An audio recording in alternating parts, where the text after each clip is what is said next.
Anyone who's ever had their computer crash halfway through a project understands the pain of losing that work forever. Whether it was an essay for school, or an edit of a social media post, or even a video game save, there are few things worse than the sinking feeling of knowing hours upon hours of work are down the drain, lost for good. And when the work that's lost is creative, then that product is often impossible to replicate the same as it was. I mean, between performances, or artistic choices, or the nuance of those decisions, they're almost never the same the second time as they were on the first pass. But what if I told you that in 1998, somebody did that with a $90 million animated movie upon which an entire company was relying on? That company was Pixar Animation, and the movie was Toy Story 2. Hello everybody, today we're going to talk about that time someone deleted an entire movie. Before we begin, I want to shout out my friend Smitty for getting me this fantastic shirt. If you'll remember, I covered the exploding whales video a while back, and he managed to find a Hawaiian shirt that the local baseball team made with the exploding whale logo in collaboration with their local Hardee's, or Carl's Jr. That is the craziest find ever, so thank you, Smitty, for that. Speaking of really cool shirts, the Brainwash collection is only available for another week or so. So if you want to get in on it, head to the link in the description at wendigoon.shop, and if you decide to support us there, it really does mean the world, and really, thank you. And of course, a massive thank you to the people who allow me to not worry about accidentally deleting a video and therefore ruining my entire life. Hopefully. But you know what else is really bad? Getting burned by your old wireless bill. But luckily, today's sponsor Mint Mobile has your back. See, Mint Mobile reimagined the wireless shopping experience and made it easy and online. That means no stores and no salespeople. And like any good wireless service, they offer unlimited talk and text on the nation's largest 5G network. That's 5G coverage to 98% of Americans and 4G LTE coverage to 99% of Americans. Plus free calling to Mexico, Canada, and the UK. Mint also introduced the concept of bulk buying to the wireless space. So the more you buy up front, the more you save in packages of 3, 6, or 12 months at a time. And much the same, you can choose the amount of data that's right for you. Options include 5, 15, or 20 gigabyte plans, as well as an unlimited plan. You can use your own phone or get a new one through them and switch over your contacts and number. Plus, switching to a new carrier has never been easier, as you can just buy their eSIM online and then do the entire switch from the comfort of your own home. Complications in switching service providers are a thing of the past, because Mint Mobile lets you do it all right from where you're setting. And on top of that, all of their plans come with a 7-day unconditional money-back guarantee. So if you don't like it, you can just switch back, no harm done. I find Mint Mobile to be a great provider that's easy to use. Hopefully you will too. This year, skip breaking a sweat and breaking the bank, and get this new customer offer and your 3-month unlimited wireless plan for just $15 a month at mintmobile.com/wendigang. Again, that's mintmobile.com/wendigang. Thank you all for watching the ad. Thank you to Mint Mobile for sponsoring the channel. Their link will be in the description. We are now back to the video. We are going to go ahead and get into it, but as always, thank you for watching. Pixar is the biggest name in animated feature films today, having been acquired by Disney in 2006 for $7.4 billion. Known for franchises and standalone films like The Incredibles, Cars, Finding Nemo, A Bug's Life, and Up, the studio's commitment to innovation and creativity has earned it numerous awards, including Oscars for Best Animated Feature, a dedicated fan base, and toy sales rivaling the GDP of several small nations. It's hard to imagine a time when Pixar wasn't a household name, but in 1986, it was nothing more than a small animated studio who produced commercials for various companies. Founded by George Lucas in 1979 as the Graphics Group, a division of Lucasfilm, Pixar initially focused on computer graphics technology for special effects in films. However, around 1990, Andrew Stanton and Peter Docter joined the company. By 1991, each had animated their own commercial, with Pete Docter animating Boxer for Listerine, and Stanton doing a Trident commercial called Quite a Package. As Pixar themselves put it, quote, "This commercial work gives the company invaluable experience in pitching, storytelling, and working with clients, and allows it to develop and refine its production pipeline." A couple years later, Disney and Pixar announced an agreement to, quote, "make and distribute at least one computer-generated animated movie." And in 1995, the company made its mark in the animation industry with the release of Toy Story, the first ever full-length computer animated film. Directed by John Lasseter, Toy Story introduced audiences to a world where toys come to life when humans aren't around. The story followed the adventures of a cowboy doll named Woody along with other various toys owned by a child named Andy. Woody, Andy's favorite toy, has his wonderful world turned upside down upon the arrival of Buzz Lightyear, a Space Ranger action figure powered by batteries and stuffed with, at the time, the latest in tech features. Threatened with the possibility of being replaced by Buzz, Woody wages a scheme against Buzz that sets himself, along with the rest of Andy's toys, off on an adventure far from the safety of Andy's room. The engaging characters, humor, and plot, along with the innovative animation techniques used, established Pixar as a pioneering force in the world of animation. Off a budget of $30 million, Toy Story earned almost $400 million at the box office, setting Pixar up to be the next big thing. But thanks to a critical human and systems error, Pixar was this close to coming undone before they had the chance to become who they are today. In early 1998, the offices at Pixar Animation Studios in Richmond, California were busy. They were in the throes of their next big project, Toy Story 2, a sequel to the 1995 hit. While it initially began as a direct-to-video sequel, thanks to the lower overhead and financial success of others like Aladdin, Return of Jafar, Disney execs had been so impressed with the early footage of Toy Story 2 that they moved it onto their theatrical slate and gave it a $90 million budget. More than 30 animators, technical directors, and production staff were clocking long hours, pouring love and precision into every frame. It was then, on an otherwise unremarkable day in 1998, when supervising technical director Galen Sussman and her colleagues arrived at Pixar's digital animation lab, ready for another day of polishing scenes. The movie had less than a year before release, and they were about 90% of the way through production. It was all coming together. But, as they worked, something was wrong. Models were disappearing. Animation files were vanishing in real time. Associate Technical Director Orrin Jacob was working with Larry Cutler and Larry Apparel when they began to notice elements of Woody's outfit disappearing. It started with his hat, and then his entire model vanished. As Orrin Jacob tells it, quote, Larry Cutler was in that directory and happened to be talking about installing a fix to Woody or Woody's hat. He looked at the directory, and it had 40 files, and looked again, and it had 4 files. Then we saw sequences start to vanish as well, and we were like, oh my God. I grabbed the phone, unplugged the machine. Jacob continues, quote, he had an error. I forget the exact one. It was like directory no longer valid because he's in a place that had just been deleted. Then he thought to walk up a directory and he walked back up. And then we saw Ham, Potato Head, and Rex. Then we looked at it again and there was just Ham and then nothing. Assuming it was a temporary glitch and that the system was under some sort of maintenance, the team stepped out for lunch and an extended break to give the system time to come back. But when they returned several hours later, they discovered that only 10% of the film's assets were in place. As you could imagine, panic was starting to set in, but they weren't fully panicking yet. Galen Sussman requested tape backups of the film from the IT department. Using those archive tapes to restore the project and all of its assets, the rest of the production team was invited back in by department heads to continue work on the film. They felt confident that the archives had restored everything back to where it had been before the glitch. But there was a problem. A critical error that prevented the backups from properly archiving their work. Because this kind of workflow was relatively new to the industry, Pixar did not regularly test their backup protocols. It hadn't been backing up anything for weeks. Moreover, what was available was barely usable. Quote, now sadly, what's happened is that there is zero confidence in any solution because the restoral is bad, the work on it is bad, the deletion was horrible, and the backup tapes are busted. So the executives at Pixar, along with the department heads, sat down to assess the situation and fate of Toy Story 2. At the very least, it would have to be delayed.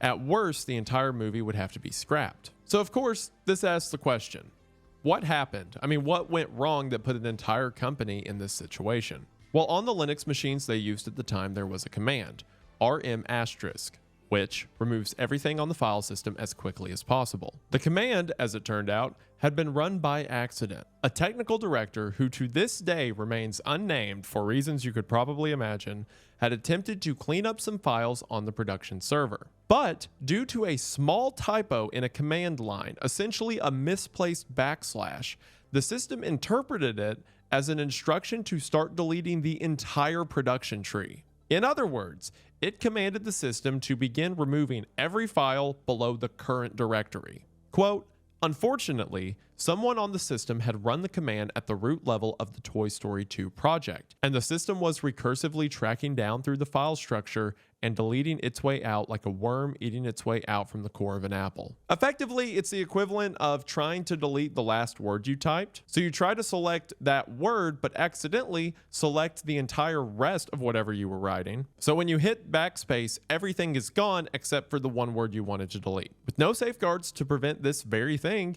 the command obeyed. Galen Sussman recalled the feeling, quote, "It was like we'd been kicked in the stomach." Faced with the prospect of losing tens of millions of dollars worth of work and potentially the entire movie, the Pixar team racked their brains for any possible solution. Then it hit them. Galen Sussman, who had recently had a newborn baby, had recently been working from home, which maybe we take for granted now, I mean, YouTuber and all, but at the time, this was far from commonplace. Quote, Jacob and Sussman jumped into her Volvo and drove to her house to retrieve the computer. They heaved it out to the car and carefully placed it in the back seat, cushioning it with blankets and strapping it in tightly with seatbelts. Jacob described the scene as such, quote, 8 people met us with a plywood sheet out in the Pixar parking lot and, like a sedan carrying the Pharaoh, walked it into the machine room. Now at the office, the Pixar team began inspecting the files. The machine had a copy of the full Toy Story 2 project folder, not as current as the live server, but only a few days behind in most cases. It was, quite literally, the only working backup of the film, and thus began the process of reconstructing the production files. Because they couldn't be sure which of the saved versions was the most complete, they were forced to validate each asset scene by scene, file by file, until the source tree was complete. Quote, we duped that data immediately, then set about the task of trying to verify and validate this tree, which we thought might be about 2 weeks old.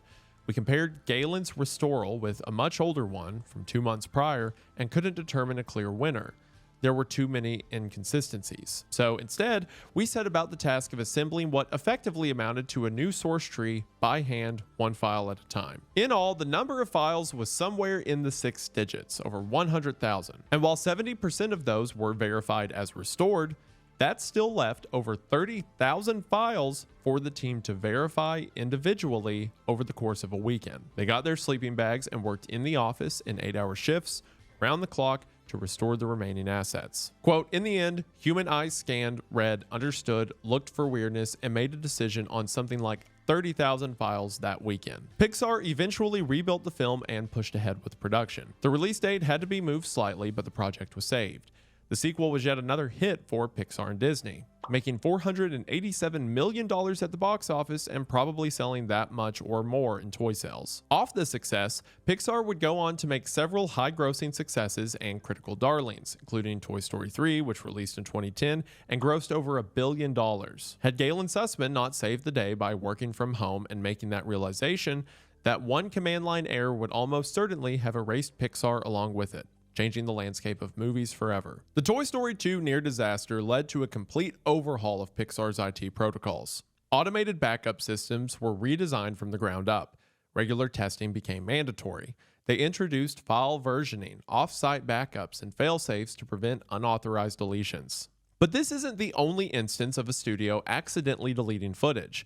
Before the digital era, BBC accidentally wiped over 250 episodes of Doctor Who from the 1960s and early 70s. Although some episodes were later discovered in various forms, 97 episodes are still completely lost due to the BBC's policy of junking old tapes by reusing or disposing of them. And you may find this hard to believe, but not even the government is immune from similar errors. Shocking, I know. One of humanity's most iconic moments was Neil Armstrong's walk on the moon on July 20th, 1969. Or, you know, his walk on a studio backlot in California, am I right? Brother. On that date, 600 million people huddled around their TVs to watch the grainy, black and white footage on television. But what most don't know is that the images broadcasted to Earth were not the original video feed. The original moon landing video was captured using a special camera mounted to the lunar module. This camera transmitted video in a format known as SSTV, or slow scan television, which had a much higher resolution, 320 scan lines, than the broadcast standard of the time, which was about 200. However, this SSTV signal couldn't be directly viewed on regular TVs. To allow live broadcasting, the raw SSTV footage had to be converted in real time. NASA pointed large antennas in Australia and California towards the moon, received the raw video, displayed it on a monitor, and pointed a broadcast television camera at the screen, literally filming the video off of a monitor to send it to TV networks around the world. So the video you've all seen of Neil Armstrong walking on the moon was a camera pointed at another screen showing the actual video. And the result was what everyone saw: grainy, ghost-like footage that was a far cry from the original clarity. Directly from NASA, quote, "What most people did not realize, however, is that the television footage they viewed was actually inferior to what ground station engineers saw as the raw footage arrived from the moon, 250,000 miles away. The engineers working at NASA's tracking stations in California and Australia saw clear, crisp video on special television monitors capable of displaying the unconventional video. Although NASA engineers knew that the scan converter would degrade the original picture quality, they viewed it as an engineering trade-off. NASA wanted live television, and the only way to provide it at the time was with scan conversion technology, despite the degradation." In the early 2000s, some NASA veterans and video restoration experts wanted to redigitize the SSTV tapes using modern technology and restore them for the modern era. I mean, it's one of the most famous moments in human history. It would make sense to want to restore the original footage that's higher quality. But the search led to a stunning discovery. In 2006, NASA admitted that the original Apollo 11 SSTV tapes were likely permanently erased in the 1980s. According to NASA, this was a routine data tape shortage. So they just deleted it because they needed more file space and did not think to offload it or to tell anyone they were deleting it or anything else. I don't believe in the moon landing being fake. I think that's like one bridge too far, like the number of people that would need to be involved, blah, blah, blah. But every now and then I'll hear something that makes me think maybe it's not that crazy, because apparently they just deleted it, and that's normal and you shouldn't ask questions. At the time, magnetic tapes were being recycled due to budget constraints and storage limitations. It's believed that the Apollo 11 tapes, stored at NASA's Goddard Space Flight Center, were mistakenly reused to record satellite data, overriding history in the process. In 2009, NASA released a digitally restored version of the broadcast footage, painstakingly cleaned up by Hollywood restoration specialists using various recordings from different sources. But again, the original SSTV footage remains lost. Or at least,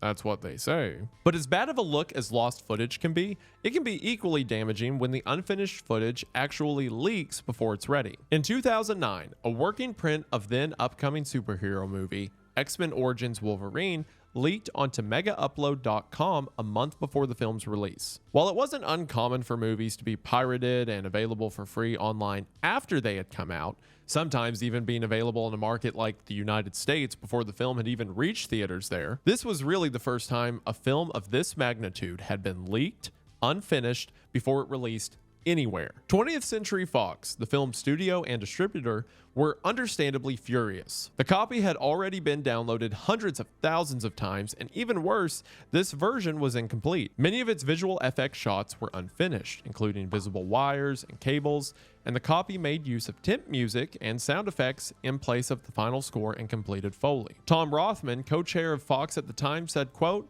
"Somebody's going to end up in jail for a long time." If you lived through the era of DVDs, you remember these threatening messages and ads warning you that piracy is a crime punishable by law, which I honestly always thought was just an empty threat that no studio would waste their time following through with. Kind of like the label on the side of rat poison telling you not to eat it. It's just there so that they've washed their hands of any legal responsibility. Also remember those ads that used to say stuff like you wouldn't download a car, which yes, in fact, if I could, I would download a car. However, in December of 2009, the FBI raided the home of Gilberto Sanchez, a 47-year-old musician and grandfather, and charged him for distributing Wolverine illegally. He admitted to uploading the film, facing up to $250,000 in fines and several years in jail. Companies take it seriously when you potentially cost them millions of dollars. While Sanchez admitted fault, it was still a mystery as to how he was able to obtain the copy in the first place. I mean, the film was covered in watermarks for the Australian Australian VFX company Rising Sun Pictures. Which, for those that don't know, anytime a film's in early production and they send it off to a team to work on, exported models will typically have a name watermarked on the screen. That way, if the movie leaks early,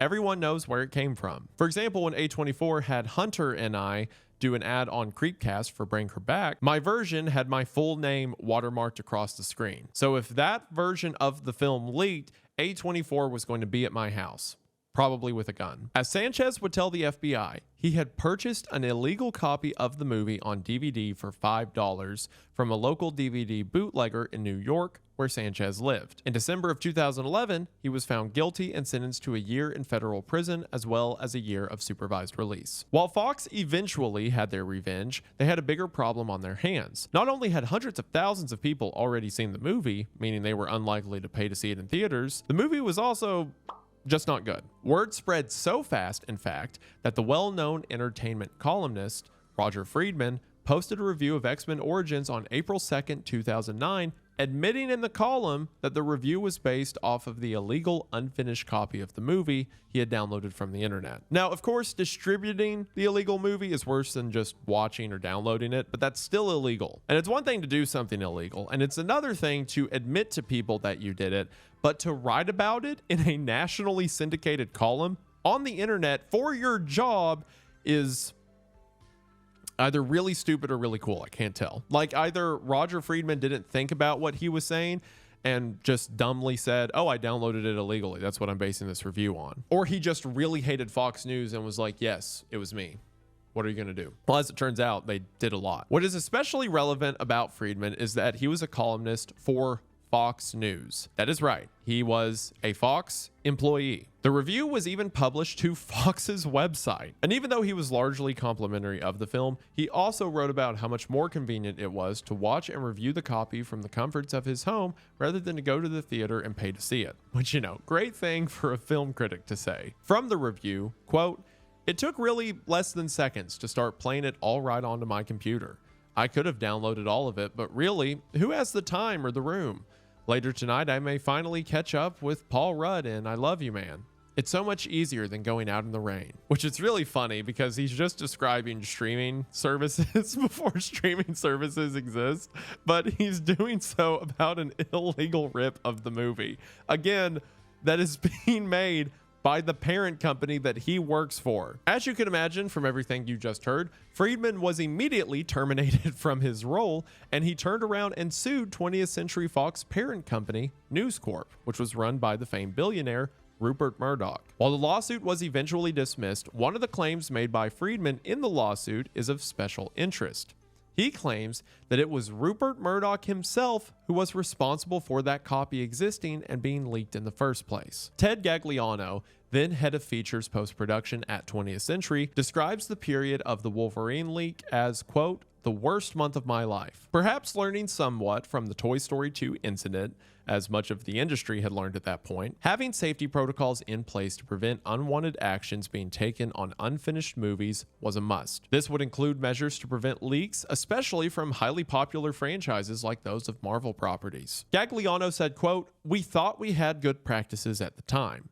But the star, and Wolverine himself, Hugh Jackman, was finishing work on the film while it was in post-production, and told Rupert Murdoch how excited he was for the film to come out because it was great. Murdoch, who had planned to take Jackman out on his yacht that weekend, wanted to watch a copy of the film before it came out, so he called up the executives at Fox asking for a DVD copy of the unfinished film. The call made its way down to Gagliano, who reluctantly had a copy of the film made in New York where he was based. As he explains, usually they would have made the copy on the Fox lot in Los Angeles, where there are protocols in place. But because they needed to make it very quickly, they simply didn't have time for that. I mean, Murdoch wants to see it before Hugh Jackman comes out on his yacht. You know, billionaire problems. They began working on making the copy at an ADR session with Hugh Jackman when Fox execs finally convinced Murdoch that this was a bad idea. Gagliano got the call not to make the DVD after all, but the unprotected copy of the film was already on the server in New York.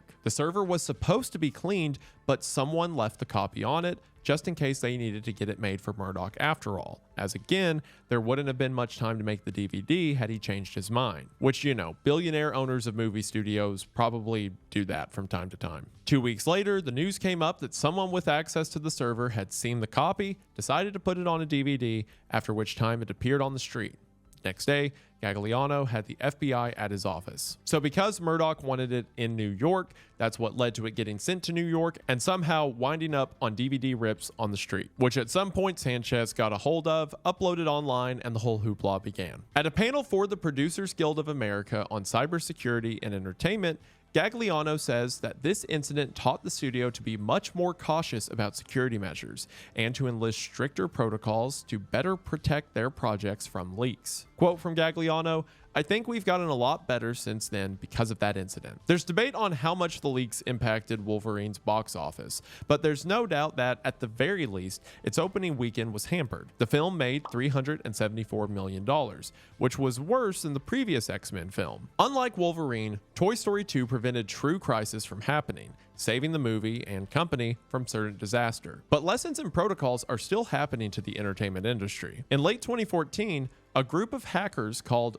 Guardians of Peace accessed and released a trove of confidential emails, documents, and personal information from Sony Pictures Entertainment. The leaked information included details about in-development film projects, executive salaries, and internal emails within the company. This included correspondence between Sony Pictures executives and several high-profile producers, actors, and directors. Scott Rudin, a very prolific film producer, was criticized for leaked emails that many felt were racially insensitive. Several Sony movies, or at least details about them, were leaked in various capacities. This included plans by the studio to build a larger cinematic universe around their rights to characters in the Spider-Man universe. Many of these leaked conversations were criticized by fans, and plans to integrate the then Spider-Man actor Andrew Garfield into the Marvel Cinematic Universe were put on hold. This, in part, led to Sony abandoning Garfield's Amazing Spider-Man series and instead forming an unprecedented partnership with Disney to cast a new Spider-Man to be used in the MCU. US intelligence officials have since confirmed that Guardians of Peace was in fact sponsored by North Korea, who North Korea made there be another Spider-Man. What? I hate this stupid planet. This was likely because North Korea had publicly declared an upcoming Sony film, The Interview, as an act of war against their country. Remember, North Korea is super big about appearances and no one making fun of them, and they're really sensitive about it. So they funded a group that made there be another Spider-Man. The film, starring Seth Rogen and James Franco, is about two journalists who are recruited by the CIA in order to use their upcoming interview of North Korean dictator Kim Jong-un to assassinate him. North Korean leadership, through the hackers, had warned Sony not to release the film under threat of terrorist attacks in those theaters. As a result, many theater chains in the United States chose not to show The Interview, and Sony released the film on digital with a limited theatrical release instead. When it comes to massive projects worth tens of millions of dollars, or even just an essay for school, there are no guarantees that your work and your data will be protected. Whether due to a computer crash, a command line error, the whims of a billionaire, or the anger of a terrible human being and dictator, compromises can come from any direction. The great deletion of Toy Story 2 has become legend at Pixar, a ghost story told to every new employee. But unlike most horror tales, this one has a hero, Galen Sussman, whose unplanned work-from-home setup turned out to be the film's salvation. In 2023, Pixar quietly laid off Sussman amid restructuring efforts, a decision that baffled many who remembered her role in saving the studio's legacy. Still, her contribution stands, not just as a technical win, but a human one. In the end, what saved Toy Story 2 wasn't code or servers. It was people, their intuition, their fast thinking, and their love of the story they were telling. And of course, one lucky home computer that didn't get turned off. And of course, I'm lucky that you didn't turn off your computer and instead decided to watch this video, and it means the world, and we just want to say thank you for watching. I've always heard this weird story that all of Toy Story 2 got deleted, and it turns out, yeah, a little bit, but then someone saved it, so it was okay. Just a weird corner in entertainment history I wanted to talk about today, and hopefully you guys enjoyed. Like I said, the Brainwashed collection is available for a limited time, so get in on it while you can at Wendigoon.shop. It means the world. Thank you all for the support you've shown here and on Creepcast and the main channel. New content coming out whenever I feel like it. Thank you to everyone who helped make this video. Their names will be in the description. Be sure to show them some love. And I believe that should do it for now, but before I go, we just want to say thank you for watching. We hope that you enjoyed, and we'll see you in the next one. Bye.